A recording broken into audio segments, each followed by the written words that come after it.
Hello बच्चों। Joule Thomson effect के porous plug experiment और उसकी थ्योरी के बारे में हम लोग लास्ट वीडियोस में डिस्कस कर चुके हैं। अभी हम लोग डिस्कस करेंगे जूल थॉमसन इफेक्ट के एनालिटिकल ट्रीटमेंट के बारे में। तो एनालिटिकल ट्रीटमेंट के लिए फर्स्टली हम लोग कंसिडर करेंगे कि जो परफेक्ट गैस इक्वेशन होती है वो क्या होती है, PV is equal to RT। Because for perfect gas we always take that there is not any in type of intermolecular forces between the molecules of the gas, है ना। लेकिन real gas के केस में हम लोग हमेशा intermolecular forces को consider करके चलते हैं, और इंटरमोलिकुलर फोर्सेज को कंसिडर करने की वजह से हम हमेशा ऑब्जर्व करते हैं कि जो प्रेशर एक्चुअल में हम लोग देखते हैं कि इतना प्रेशर हम लोग लेके चलते हैं कि इतना प्रेशर गैस ने ऑब्जर्व किया है या उससे ऑक्यूपाई करवाते हैं, उतना प्रेशर रियल में उसके गैस मॉलिक्यूल्स के ऊपर अप्लाई नहीं होता। उसके बाद same in is the thing with volume. Volume भी जितना हम लोग लेके चलते हैं कि इतना वॉल्यूम गैस के मॉलिक्यूल्स ऑक्यूपाई कर लेंगे, उतना वॉल्यूम भी एक्चुअल में वो उससे लेस वॉल्यूम को ऑक्यूपाई करते हैं। सिमिलरली एक्चुअल में मेरा लेस प्रेशर ऑक्यूपाई किया जाता है गैस मॉलिक्यूल से जितना हम लोग अप्लाई करते हैं उससे। तो इसीलिए इस केस में वंडरवाल इक्वेशन की हेल्प से इसे एक्सप्लेन किया जाता है, और वंडरवाल इक्वेशन कहती है P + A/V² into V - B is equal to RT।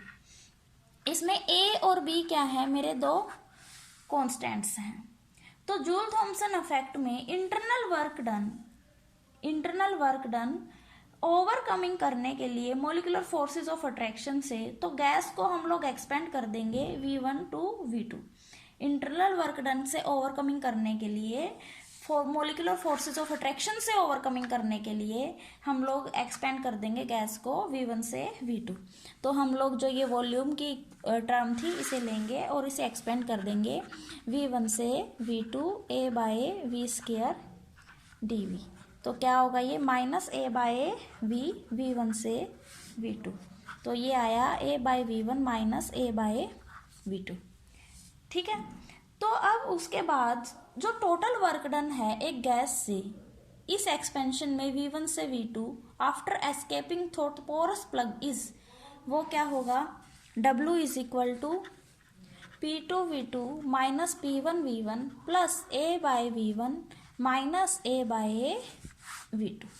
ये क्या है, सेकेंड वॉल्यूम है ना। सिलेंडर बी के अंदर जो था ये फर्स्ट वॉल्यूम, इनिशियल फाइनल, उसके बाद ये वाली टर्म हमारी यहाँ से आई ही है, या फिर इसको हम लोग वहीं से कंसिडर करेंगे। तो ये क्या हुई तुम्हारी एक्चुअल वर्क डन जो एक्सपेंशन के टाइम पे हुआ है V1 से V2। अब जो ये वर्क डन है, एक्चुअल वर्क डन है बेटा, तो इसको हम लोग एक्चुअल वर्क डन को एक्सप्लेन करने से पहले हम लोग यहाँ जाएंगे और अपनी वंडरवाल इक्वेशन को ओपन करेंगे। वंडरवाल इक्वेशन को ओपन करेंगे तो हमारे पास आएगा PV, मल्टीप्लीकेशन हो रही है ना अंदर, PV plus A/V minus PV minus AB/V² is equal to RT। ठीक है। तो यहाँ से V² की टर्म को मैं नेग्लेक्ट करती हूँ और मेरे पास आएगा PV is equal to RT plus PV minus A/V। अब मैं इसे, जो ये इक्वेशन है मेरी, इसे V1 V2 और की फॉर्म में एक्सप्लेन करती हूँ, V1 V2 P1 P2 की फॉर्म में। तो P1 V1 is equal to RT1 plus P1B minus A/V1। Second equation is P2 V2 is equal to RT2 plus P2B minus A/V2। हो गई ये दोनों की दोनों इक्वेशन। अब हम इन इक्वेशंस को, जो ये आई है मेरी वैल्यू, इसको यहाँ पे पुट कर देंगे मेरे एक्चुअल वर्क डन में। मैं बोल रही थी ना कि एक बार यहाँ डिस्कस करेंगे हम लोग। तो अब इस इक्वेशन में पुट करेंगे तो मेरे पास क्या होगा, W is equal to RT2 plus P2B minus A/V2 minus RT1 minus P1B plus A/V1 plus A/V1 minus A/V2, है ना। यहाँ पुट करने के बाद ये आएगा। तो एक बार R वाली टर्म्स को एक साथ ले लेंगे, R into T2 minus T1 minus B into P1 minus P2। अब V1 ऐड हो जाएगा और V2 ऐड हो जाएगा, 2A/V1 minus 2A/V2। That's it. अब जो कि A और B हैं ये बहुत स्मॉल हैं, कॉन्स्टेंट्स हैं मेरे, तो हम अप्रोक्सीमेटली एक बार लेके चलेंगे परफेक्ट गैस इक्वेशन को, P V is equal to R T. तो v की वैल्यू यहाँ से क्या होगी, v is equal to R T by P. अब क्योंकि ये टेम्परेचर जो डिफरेंस है T1 और T2 ये स्मॉल अमाउंट का डिफरेंस हुआ, तो स्मॉल चेंज को हम लोग हमेशा dt से रिप्रेजेंट करते हैं, dt is equal to T1 minus T2। तो यहाँ से T1 is equal to T2, और मैं क्योंकि बोल रही हूँ कि बहुत स्मॉल चेंज आया है, तो मैं फॉर ए लार्ज अप्रोक्सीमेशन इस स्मॉल चेंज को इक्वल भी मान सकती हूँ। मैं इन दोनों को मान लेती हूँ कि एक टेम्परेचर T कांस्टेंट के इक्वल है।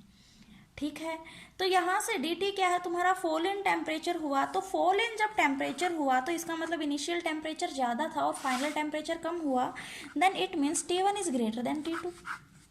ठीक है, तो अब W फिर से हम इस इक्वेशन में एंटर करेंगे। W क्या होगा, वर्क डन हमारा देखो T2 minus T1, T1 minus T2 को dt लिया था, तो T2 माइनस T1 हो जाएगा माइनस dt, माइनस का R dt, उसके बाद माइनस का B into P1 minus P2 plus का 2A। और देखो ये जो मेरी v की वैल्यूज थी, यहाँ पे v1 v2 की जगह मैं उसकी वैल्यूज पुट कर दूंगी आर टी बाई पी की फॉर्म में। तो आएगा मेरा P1 by R T1 minus P2 by R T2। ठीक है, v1 v2 की फॉर्म में मैंने लिख दिया इसे। उसके बाद minus R d T further calculation के लिए इंटू बी इंटू में P1 माइनस P2 प्लस का 2A बाय आर टी। अब देखो हमने यहाँ क्या लिया था, T1 is equal to T2 is equal to T, तो आर टी कॉमन आ गया, 2A था ही, तो बचा के अंदर P1 minus P2। W is equal to minus R d T minus, अब ये P1 P2 को कॉमन ले लूंगी मैं, प्लस करती हूँ P1 minus P2 into 2A by R T minus का B। ठीक है, ये क्या आ गई तुम्हारी final equation, final work done.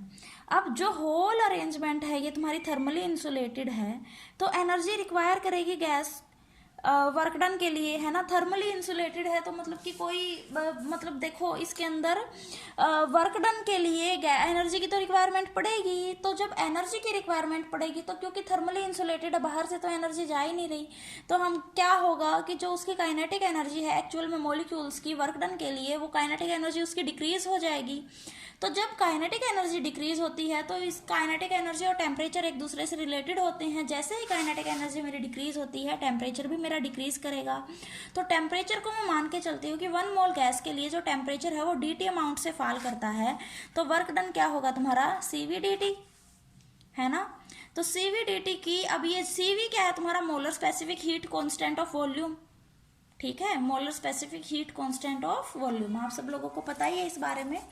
तो अब हम लोग क्या करेंगे, इन दोनों इक्वेशंस को एक दूसरे से कंप्यूट कर देंगे। CVdt ये भी क्या है, वर्क डन, और ये भी क्या है तुम्हारा work done, is equal to minus R d T plus P1 minus P2 into 2A by R T minus का B। ठीक है, तो अब यहाँ से dt वाली टर्म्स को एक साथ ले लेंगे हम, और हमारे पास आएगा CV plus R into d T is equal to P1 minus P2 2A by R T minus B। ठीक है, तो अब यहाँ से देखो CP माइनस CV किसके इक्वल होता है, CP माइनस CV R के इक्वल होता है। तो यहाँ से CV प्लस R की वैल्यू हम लोग निकाल लेंगे और इसे CP की फॉर्म में, स्पेसिफिक हीट और प्रेशर की फॉर्म में कन्वर्ट करते हैं। CPdt is equal to P1 minus P2 into 2A by R T minus B। ठीक है, तो अब यहाँ से जो ये 2A by R T minus B है, अगर ये पॉजिटिव है, एक बार इसके केसेस को डिस्कस करेंगे, एक बार इसे पॉजिटिव लेंगे और एक बार इसे नेगेटिव लेंगे। तो 2A by R T minus B अगर तुम्हारा ग्रेटर देन 0 है, then it means 2A by R T is greater than B हुआ। ठीक है, तो इस टाइम पे dt जो चेंज इन टेम्परेचर आया वो भी क्या आएगा, पॉजिटिव आएगा। तो dt क्या होगा, फॉल इन टेम्परेचर को डिक्रीज शो करेगा, because dt is equal to T2 minus T1। तो ये फॉल इन टेम्परेचर को शो करेगा। T1 माइनस T2 था बेटा, dt is equal to T1 minus T2। तो ये कि जब ये पॉजिटिव आया, T1 minus T2 greater than 0 आया, तो इसका मतलब ये फॉल इन टेम्परेचर को रिप्रेजेंट करेगा। तो dt representing the fall in temperature, so it shows the cooling effect, gas is cooled. ठीक है, कूलिंग इफेक्ट शो हुआ। उसके बाद अगर 2a by R T minus B less than 0 है, तो इसका मतलब 2a by R T less than B हुआ। तो जब ये b से लेस हुआ, तो अब देखो dt क्या आया, तुम्हारा नेगेटिव क्वांटिटी आया। dt जब नेगेटिव क्वांटिटी आया, तो इसका मतलब हुआ कि हीटिंग इफेक्ट शो करेगी गैस। अब एक केस और हम लोग कंसिडर करेंगे, 2a by R T minus B जब इक्वल होगा 0 के, तो इस टाइम पे 2a बाय आर टी तुम्हारा b के इक्वल होगा। तो ये t की वैल्यू यहां से क्या आएगी, t is equal to 2a by R B, t is equal to 2a by R B. तो ये जो t की वैल्यू आई है टेम्परेचर की, इस टर्म को हम लोग बोलते हैं टेम्परेचर ऑफ इन्वर्जन। क्या बोलते हैं, टेम्परेचर ऑफ इन्वर्जन। तो थर्मोडायनेमिक्स के analytical treatment of Joule Thomson effect में हम लोगों ने निकाली टेम्परेचर ऑफ इन्वर्जन की वैल्यू। दैट्स इट, ये टॉपिक हमारा यहीं खत्म होता है। Thank you for watching this.